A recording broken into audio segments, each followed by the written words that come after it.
élégie nationale. À Béranger, de mes rêves brillants douce et frêle espérance, ces chants que produisit un trop rare loisir, c'est au poète de la France, c'est à toi, Béranger, que j'ose les offrir. J'aurais pu, leur donnant une essor moins rapide, les rendre plus dignes de toi. Mais ma muse a pâli d'effroi devant un avenir perfide. Pourtant, dingue sourire à ses faibles essais. Par leur patriotisme, ils te plairont peut-être. Et puisse-t-il en moi te faire reconnaître, sinon un bon poète, au moins un bon français. Je le suis, car tes vers pleurent à mon enfance, car j'ai chéri tes chants nobles ou gracieux, car je sens se mouiller mes yeux quand ils nous parlent de la France.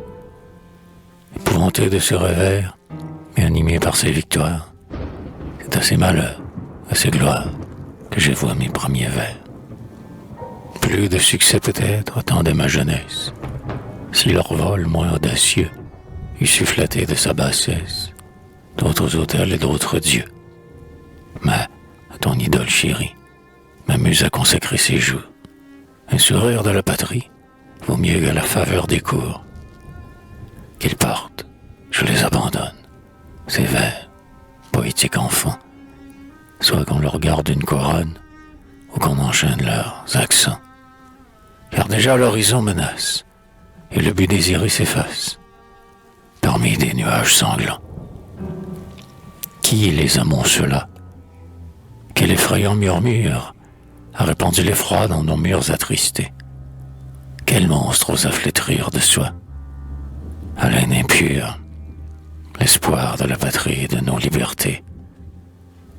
Ah, déjà ton courage a connu sa puissance, et sa fureur, plus d'une fois, a su livrer ton innocence au fer dont on parle les lois. Mais que dis-je? Ces fers, ils m'attendent peut-être, car le monstre Dieu nous a tous menacés. Le disciple comme le maître se verront réunis dans ces liens glacés. Il suffit, pour s'en rendre digne, d'aimer la patrie et ses droits, et sa lâche fureur étouffera la voix du faible passereau, comme celle du cygne. Pour mon noble pays, dont il voudrait ternir la liberté, les lois, l'histoire, j'avais conçu pourtant un plus doux avenir. Mon espoir quelquefois il répandit la gloire, et crut y découvrir ces tableaux de victoire, dont la morte splendeur n'est plus qu'un souvenir. Mais, plus tard, j'écartai ces images flatteuses, et, modeste dans mes vœux, que je plaçais plus bas, je rêvais seulement. Que ne rêve-t-on pas? Que la France était libre, et qu'elle était heureuse. Était-ce trop? Hélas, j'oubliais ces malheurs, qui voudraient, à son char la sentant enchaînée, triompher de sa chute et rire de ses pleurs. Puis, sous un joug honteux, avilie, haletante, veuve de ses honneurs pour jamais effacés, ensevelir toute expirante dans la poudre des temps passés. Étranger, à l'aspect de la France épuisée, alors tu gémirais sur ta lyre brisée, et, comme le pouvoir ne peut te pardonner, il ne resterait dans nos villes que des serfs pour te plaindre en regrets inutiles et des tyrans pour t'enchaîner. Cuvant ce temps cruel dont j'aperçois l'aurore, avant que notre voix ne t'implore qu'en vain, des chants aux poètes divins, la France t'en demande encore. Ce noir présage alors fuira loin de nos cœurs, bercés dans un songe de gloire, ainsi qu'au temps passé, nous nous croirons vainqueurs, et pour un avenir nous prendrons leur mémoire. Mais non, craignons plutôt d'endormir nos esprits sur les dangers qui nous menacent, que d'autres images se placent dans tes énergiques écrits. Que devant nous, surpris en sa marche perfide, le crime comparaisse, hypocrite et livide, qu'à l'aspect effrayant de ces sombres projets, dans tous les cœurs vraiment français, le patriotisme s'éveille, qu'on s'écrie « Il est temps, il est temps », et tout bas, que la voix du sergent murmure à notre oreille ces mots. Dieu, mes enfants, vous donne un beau trépas.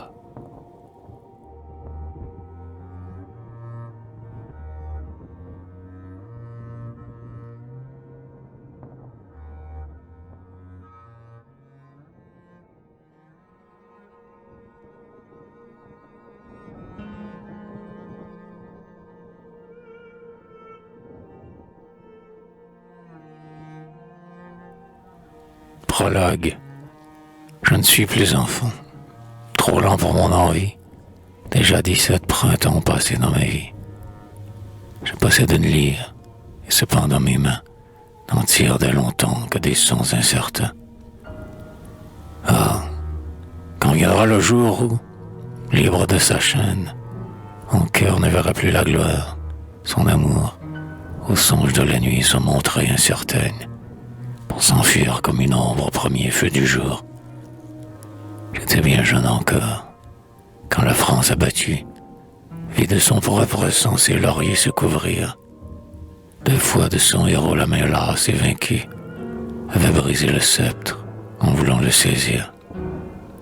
Ces mots sont déjà loin. Cependant, sous des chaînes, nous pleurâmes longtemps notre honneur outragé. L'empreinte en est restée, et l'on voit dans nos plaines un sang qui fume encore et qui n'est pas vengé. Ces tableaux de splendeur, ces souvenirs sublimes, j'ai vu des jours fatals enrouler les débris, dans leur course sanglante entraîner des victimes, et de flots d'étrangers inonder mon pays. Je suis resté muet, car la voix d'un génie ne m'avait pas encore inspiré des concerts. Mon âme de la lyre ignorait l'harmonie, et ses plaisirs si doux, et ses chagrins amers.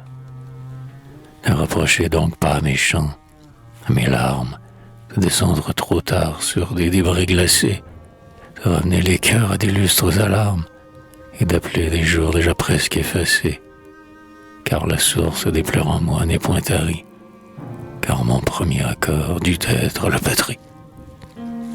Heureux si je pouvais exprimer par mes vers la fierté qui m'anime, en songeant à ses gloires, le plaisir que je sens, en chantant ses victoires, la douleur que j'éprouve, en pleurant ses revers. Ouais, j'aime mon pays, et ma plus tendre enfance, je chérissais déjà la splendeur de la France. De nos aigles vainqueurs, j'admirais les soutiens. De loin, j'applaudissais à leur marche éclatante, et ma voix éplait la page triomphante. Comptaient leur exploit mes concitoyens. Mais bientôt, aigle, empire, on vit tout disparaître. C'est on ne vit plus que dans le souvenir. L'histoire seule un jour, trop faiblement peut-être, on dira la merveille au siècle à venir. C'est alors qu'on verra dans ces lignes sanglantes les actions des Prusses éveillées, rayonnantes. Puis des tableaux de mort les suivront, et nos fils, voyant tant de lauriers flétris par des esclaves, demanderont comment tous ces bras avilis purent en un seul jour dompter des cœurs si braves. Ah, si la lyre encore a des accents nouveaux, si sa mâle harmonie appartient à l'histoire, consacrons-en les sons à célébrer la gloire, à déplorer le sort fatal à nos héros, qu'ils puissent revivre, et si la terre avide donne seul à leur corps une couche livide, ils vont être faits au manque des tombeaux. Ouais, malgré la douleur que sa mémoire inspire, et malgré tous les maux dont son corps fut rempli, ce ton seul peut encore animer une lyre. L'aigle était renversé, mais non pas avili. Alors, du sort jaloux s'il succombait victime, le brave à la victoire égalait son trépas, quand, foudroyé d'en haut, suspendu sur l'abîme, son front mort s'inclinait et ne s'abaissait pas. Depuis, car rien de grand ne passe ou ne s'apprête, que la gloire a fait place à des jours plus obscurs, qui pourrait désormais inspirer le poète et lui prêter des chants dignes des temps futurs. Tout a changé depuis. Ô France infortunée, ton orgueil est passé, ton courage abattu. Des anciens guerriers la vie abandonnée, s'épuisent sans combat et languissent sans vertu. Sur ton sort malheureux, c'est en vain qu'on soupire. On fait à tes enfants un crime de leurs pleurs, et le pâle flambeau qui conduit aux honneurs s'allume à ce bûcher où la patrie expire. Ah, si le vers craintif de ma plume sortit, ou si l'expression qu'en tremblant j'ai tracée osait, indépendant, répondre à ma pensée et palpiter du feu qu'en moi j'ai ressenti, combien je serais fier de démasquer le crime dont grandit chaque jour le pouvoir colossal et, vengeant la patrie outragée et victime, d'affronter nos ségens sur leur char triomphal. Mais on dit que bientôt, à leur voix étouffée, ma faible muse, hélas, s'éteindra pour toujours, et que mon luth brisé grossira le trophée, dressé par la bassesse aux idoles des cours.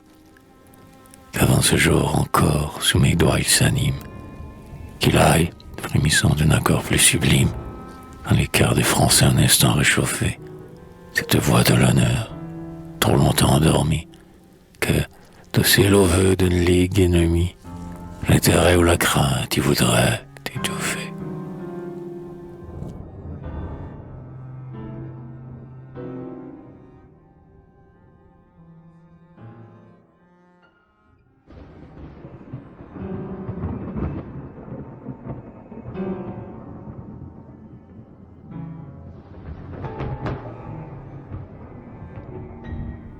La victoire, au sein des vastes mers, un aride rivage, contre qui vient mugir le colère des flots, se hérisse de roc, effroi des matelots, du corse belliqueux et le réduit sauvage, là naguère le sort, allumant un flambeau, du bord presque ignoré consacré à la mémoire. C'est là qu'un jour on vit la gloire, apparaître auprès d'un berceau. C'était un jeune enfant, d'une illustre naissance. Rien alentour de lui n'annonçait l'opulence. Il sommeillait tranquille, et l'arrêt du destin n'avait point déposé dans sa tremblante main le facile pouvoir d'un sceptre héréditaire. Rien que d'un roi naissant annonça la splendeur, n'environnait sa couche où veillait une mère. Rien. L'avenir tout seul contenait sa grandeur. La déesse, au regard de la mer étonnée, déroula de son fils toute la destinée, et parmi des brouillards obscurs, lui montra sur d'autres rivages des fêtes, des combats, vaporeuses images, qui dévoilaient les temps futurs. Ses avides regards étaient fixés encore, quand le divin tableau tout à coup s'évapore. Puis un funèbre son retentit alentour. Elle écoute. Ses yeux se remplissent de larmes. C'était le bruit d'un salut d'armes et le roulement du tambour.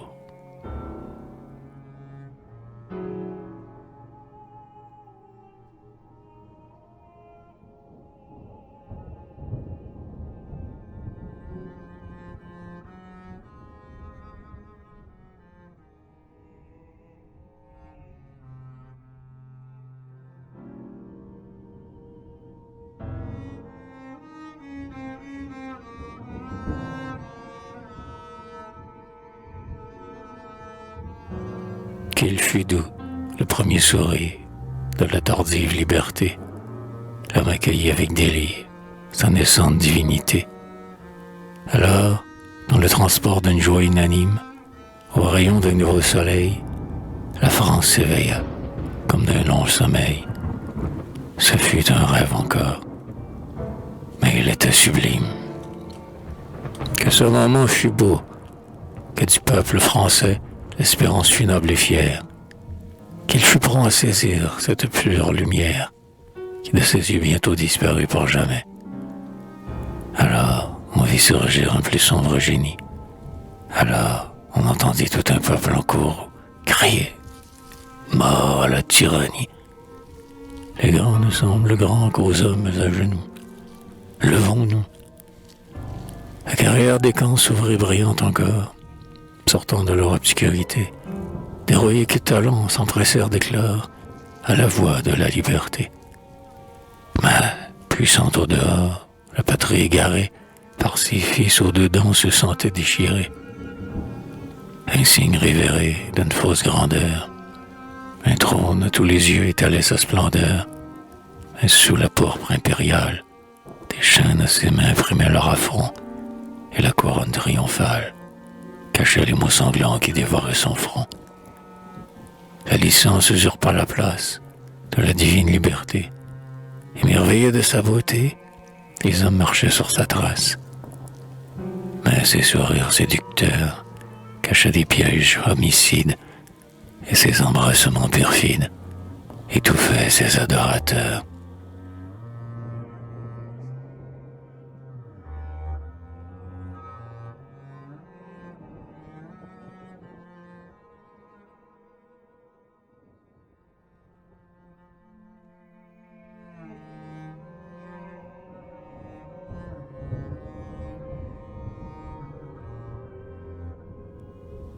Un régime nouveau, favorable à la France, à ses fils désolés ramena l'espérance, sans ramener la liberté.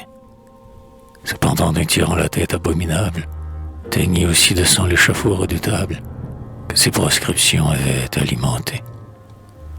À peine revenu de ses horreurs profondes, le vaisseau de l'État voguait au gré des ondes, et, privé de pilote, abaissant son orgueil, flottait de gouffre en gouffre et d'écueil en écueil. Un grand homme paraît, il commande l'orage, des passagers surpris raniment le courage, et tous ceux qui l'arrachent aux destins irrités, porprés de leur salut, cèdent leur liberté. Brisant ces libertés, qui n'étaient plus qu'un rêve, sur le sceptre conquis il dépose son glaive. La France à lui s'enchaîne et grandit sous sa loi. Mais si jadis, au bord du Tibre, il fallait des Brutus avec le peuple libre, il fallut un César avec le peuple roi. Un César se croit Dieu, car il voit qu'on l'adore. Au point le plus sublime, il est trop bas encore. Il se trouve à l'étroit dans ses vastes états. Et, pour laisser régner sa grandeur solitaire, il voudrait éteindre la terre, dût-elle éclater dans ses bras. Pour parvenir au but où son orgueil aspire, pour couvrir l'attentat fait à la liberté, sur une autre divinité, il concentre le mort des Français en délire. Au son du clairon belliqueux, ils accourent sous ses bannières. Partout ils vont audacieux, briguer ses faveurs meurtrières, car pour prix d'un noble trépas, elle leur offre de la gloire. C'est Bellone, c'est la victoire, c'est la déesse des combats.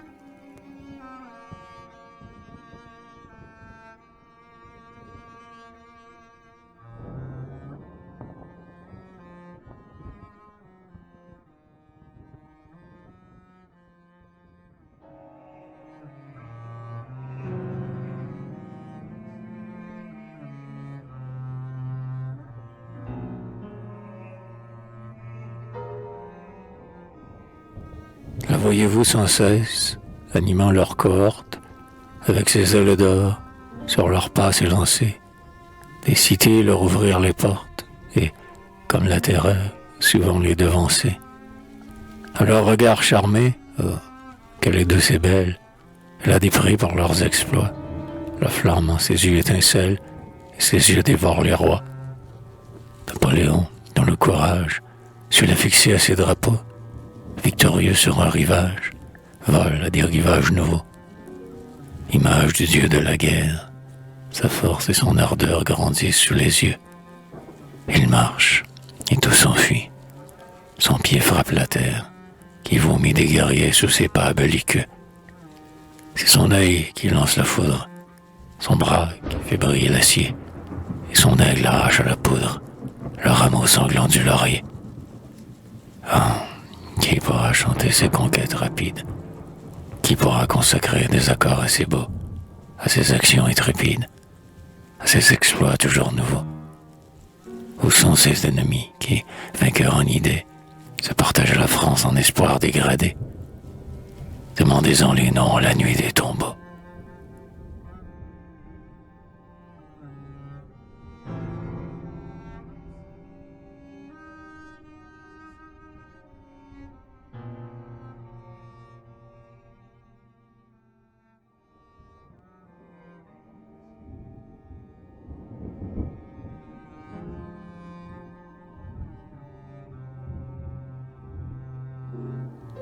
les Alpes ne sont plus. L'Italie est vaincue. Le Brennus colossal est dans Rome abattu. La balance des reins, qu'un glaive a fait baisser, reçoit l'or, quand son sein verse des mains dociles, car elle n'a plus de Camille, assez fort pour la renverser. L'Égypte, c'est l'Égypte, et des bras intrépides ont conquis ces climats brûlants, et le sang des fiers musulmans engraisse les sables arides. De nos soldats vainqueurs, les déserts sont peuplés. 40 siècles assemblés les contemplent des pyramides. Que dirais-je de plus? Tout a subi nos lois. Les discordes partout languissent étouffées. Nos guerriers ont bravé les chaleurs et les froids. Partout ils ont jeté de superbes trophées. Et l'avenir s'effraie en comptant leurs exploits.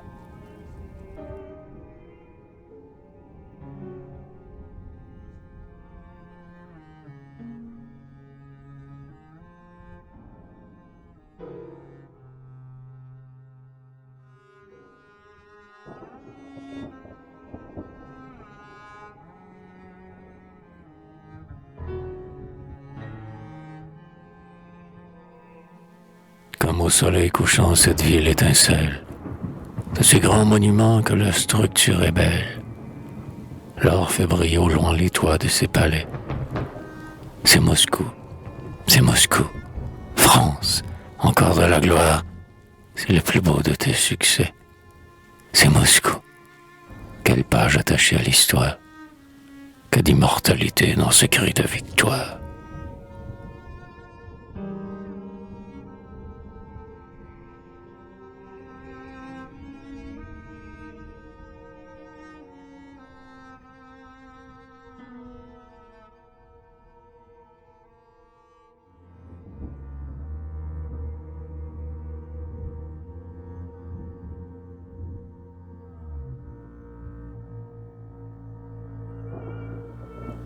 La Russie.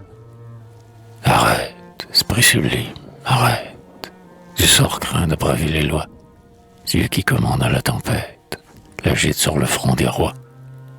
Son bras pourra réduire en poudre ton laurier qu'on croit immortel.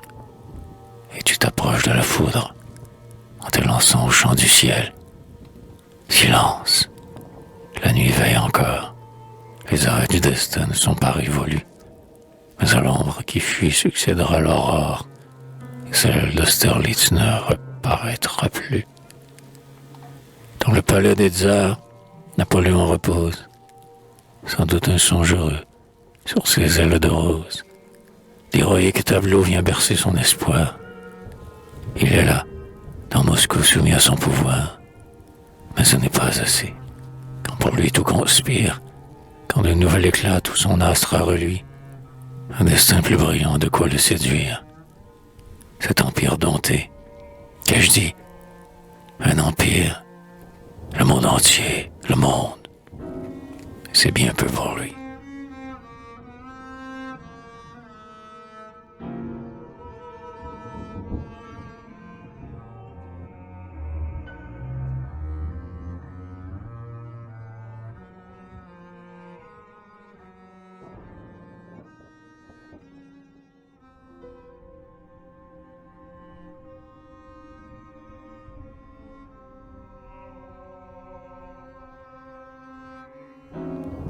Mais qu'il rêve d'éclat, qu'il rêve de conquête, il ne dormira plus d'un semblable sommeil. Près du chevet royal où repose sa tête, le malheur est debout, et il l'attend au réveil. Le malheur, il grandit à la faveur de l'ombre. Bientôt le sol gémit sous son colosse affreux. Son œil rouge étincelle au sein de la nuit sombre, et sur son front cadavéreux, qu'un sanglant nuage environne, brille de longs éclairs, une horrible couronne. Il vomit l'incendie, aux traces de ses pas, du sang noir un fleuve bouillonne, et ses bras sont chargés de neige et de frumes. Il s'élance, on s'éveille, on voit, on doute encore. Un premier jour de deuil, épouvantable aurore, quelle clarté soudaine a frappé tous les yeux. La flamme à long repli s'élance vers les cieux, gronde, s'étend, s'agite, environne et dévore. Oh, de quelle stupeur Bonaparte est frappé quand devant lui Moscou s'écroule, enveloppé de l'incendie affreux que chaque instant rallume, qu'un triste sentiment doit alors l'émouvoir. C'est son triomphe, hélas, ses projets, son espoir, qu'emporte la fumée et que le feu consume.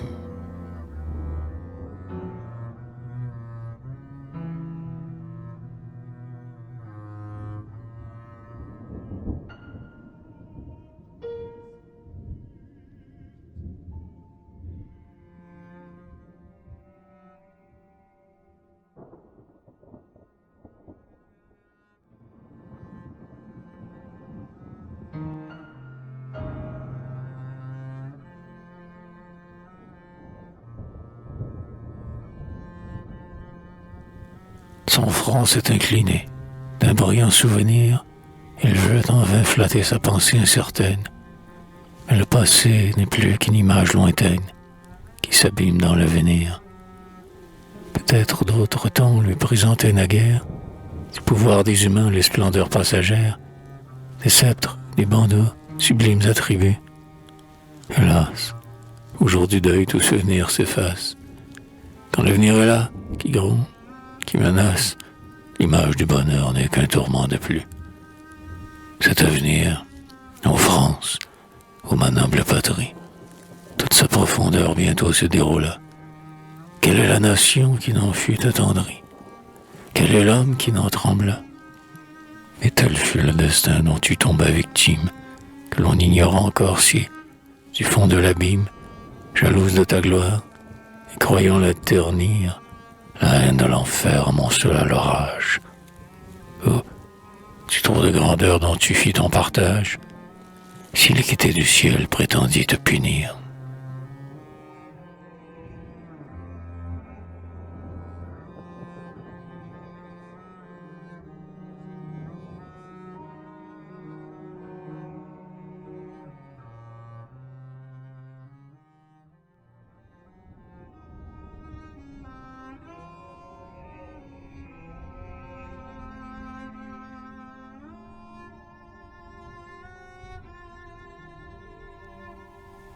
Dans cette héroïque retraite, qui des guerriers français a moissonné la fleur, l'enfer où le ciel fut vainqueur, mais nul pouvoir humain n'eut part à leur défaite.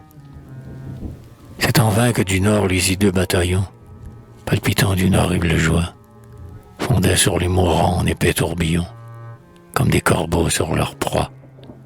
Ardents, ils s'élançaient, mais, au bruit de leurs pas, de quelque armée usée ou grossière, l'agonie un instant armait son faible bras. Par un dernier effort, s'arrachait à la terre, que de mort elle allait couvrir. Et dans cette couche guerrière, exhalait le dernier soupir. Oh gloire, cet aspect de la mort animée, des preux dont le trépas semble encore menacé, l'ennemi dans ses rangs vient de laisser passer les lambeaux de la grande armée. Tant qu'il reste des bras pour soutenir son poids, la bannière voltige l'entour de sa lance. L'aigle triomphateur dans les airs se balance, et sa menace encore fait tressaillir les rois. Ô Russes, déjà fiers des triomphes faciles, que votre espoir s'était promis, il ose à vos regards surpris, passer, toujours debout sur ses épuis mobiles. Mais, hélas, contre lui si vos efforts sont vains, bientôt votre climat vengera votre injure. Rassurez-vous, c'est lui qui vainquit les humains et sans pouvoir sur la nature.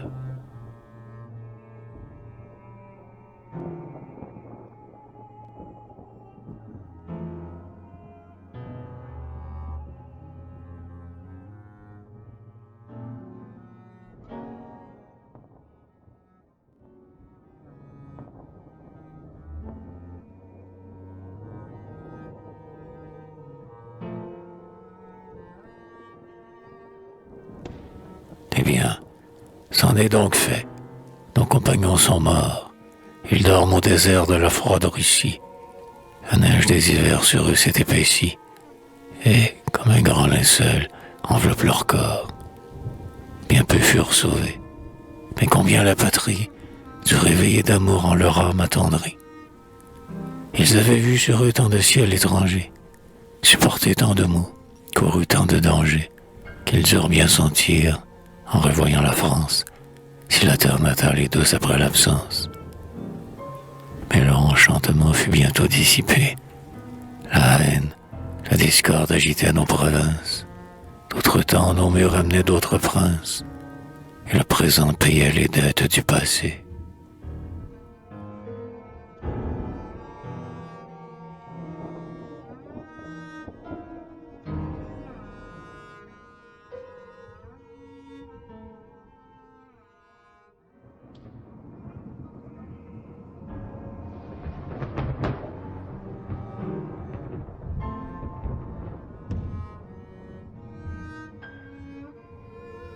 Fontainebleau.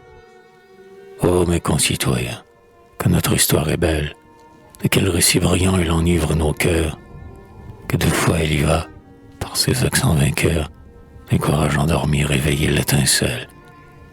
Dans ses feuillets brûlants, s'il l'œil erre parfois, un charme impérieux de plus en plus langage, et l'entraîne de page en page, de triomphe en triomphe, et d'exploit en exploit. On ne respire plus.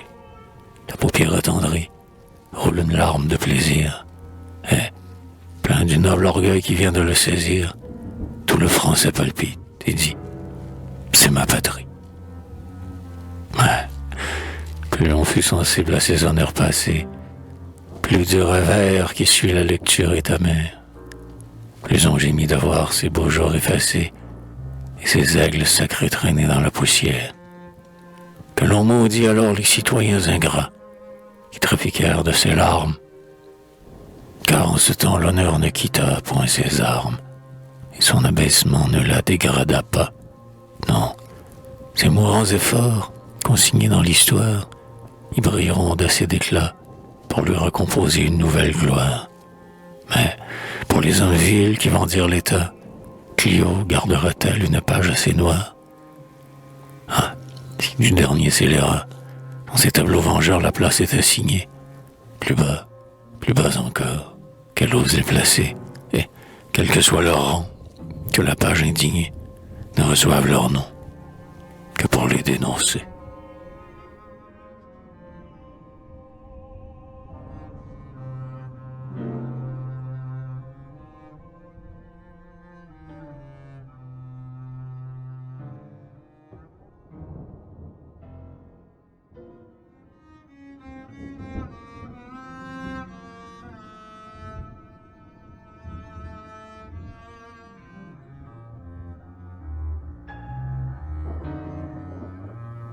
Ouais, sans la trahison de ces hommes perfides qui, par l'ordre des tyrans depuis longtemps soumis, livrèrent, sans combat, au joug des ennemis, leurs concitoyens intrépides.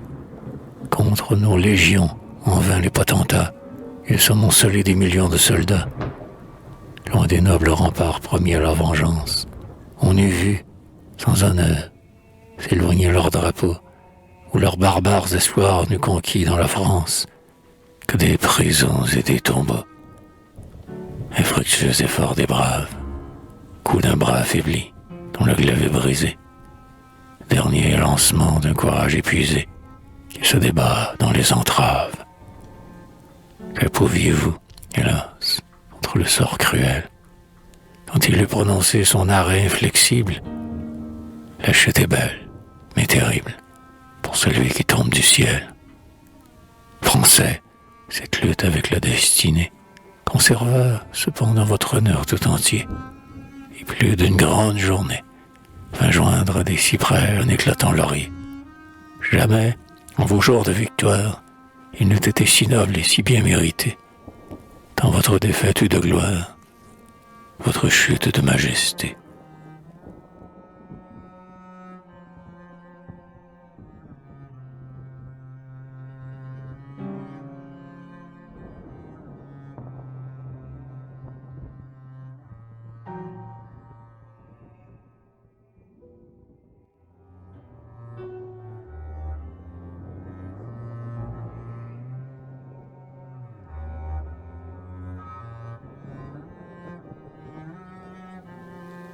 Mais silence, silence.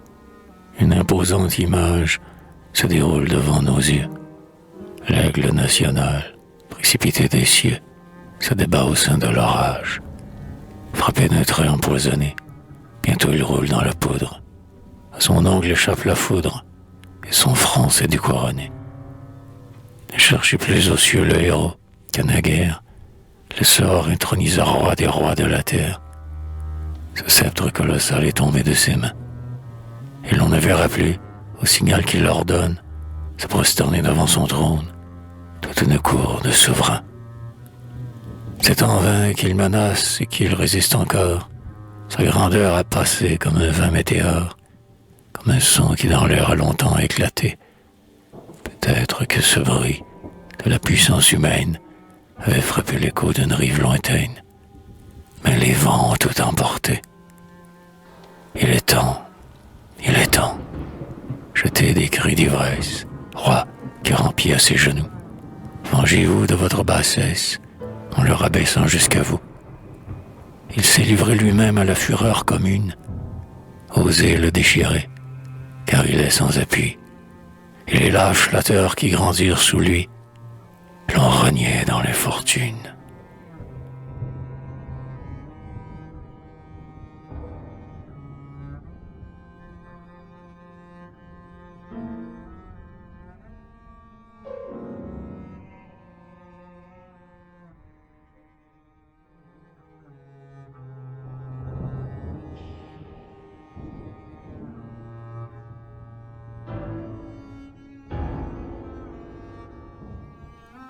Napoléon frémit, mais n'est point abattu. Car, qui peut imposer de bornes à l'espérance?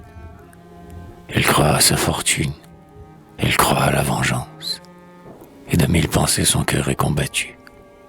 Il semble cependant qu'une plus vive flamme rallume son courage au milieu des revers, et que l'adversité qui frappe sur son âme en effet jaillir des éclairs. Ami, dit-il, le jour viendra pour la vengeance, puisque la trahison la livre à ses tyrans. Craignons de déchirer la France en la défendant plus longtemps. À notre épuisement, qu'on croit une défaite, l'Italie offre encore une noble retraite, qu'on m'y suive et bientôt. Il n'a point achevé, car au lieu d'enflammer, il ne fait que confondre, et dans tous les regards qui craignent de répondre, son œil cherche l'espoir et ne l'a pas trouvé. Infidèle à sa gloire, en un moment flétri, un guerrier a livré son maître et sa patrie. On l'apprend, aussitôt tout est muet, glacé, soit décourageant, soit trahison, soit crainte. Par un souffle de mort, la valeur semble éteinte, et dans des cœurs français, l'honneur semble effacé. Que peut Napoléon, si rien ne le seconde? Partout abandonné, paralysé, trahi, il voit que c'en est fait, que son règne est fini, et d'un seul trait de plume il abdicte le monde.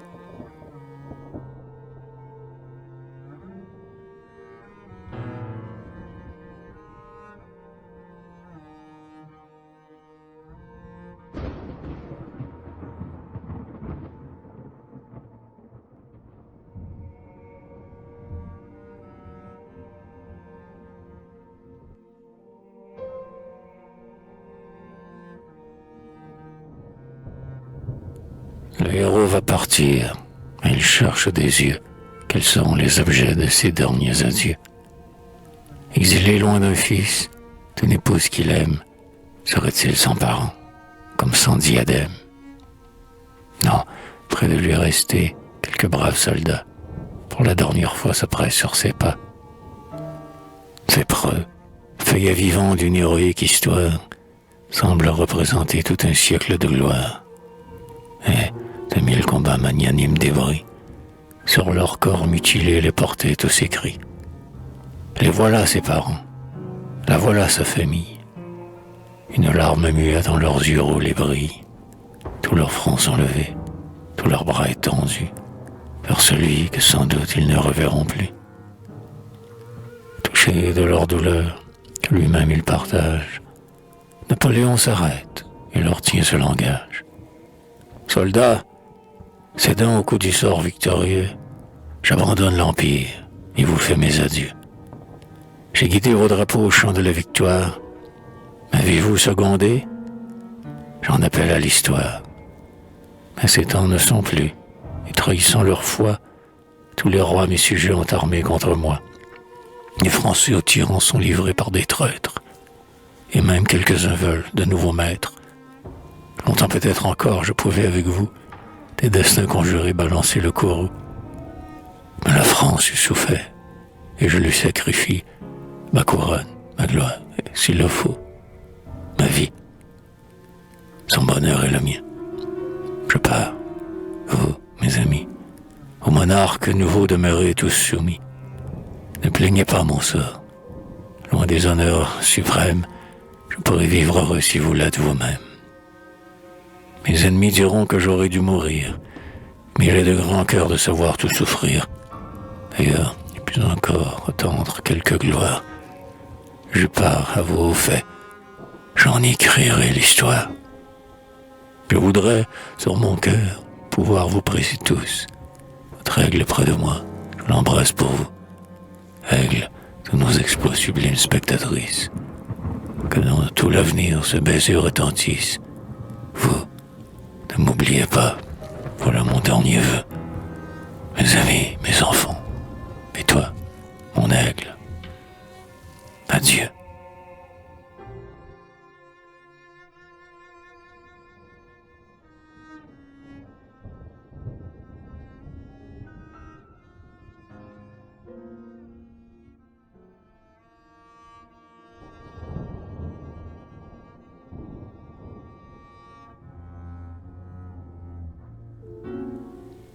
Tous les soldats debout gémissaient sur leurs armes. Le héros se dérobe à leurs cris, à leurs larmes. Ce spectacle touchant, ces sublimes douleurs, aux étrangers présents arrachés des pleurs. Ô tableau déchirant, ô regret magnanime, celui qui vous causa fut-il le dieu du crime? Français, fut-il un monstre au mal seul empressé? Fut-il? Mais il suffit, vos pleurs en prononcer.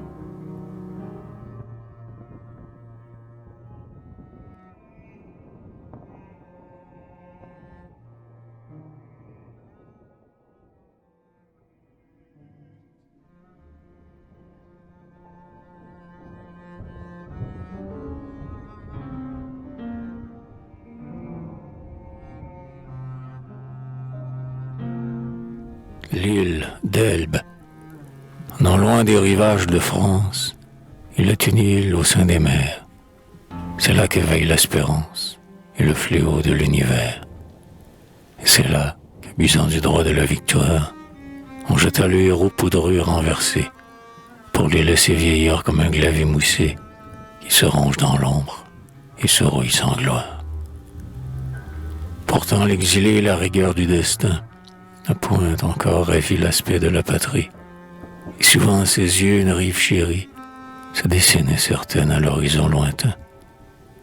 Aussi, lorsque du soir descend l'heure rêveuse, il promène ses pas près des flots azurés, et sa pensée aventureuse voltige avec ardeur vers ses bords désirés.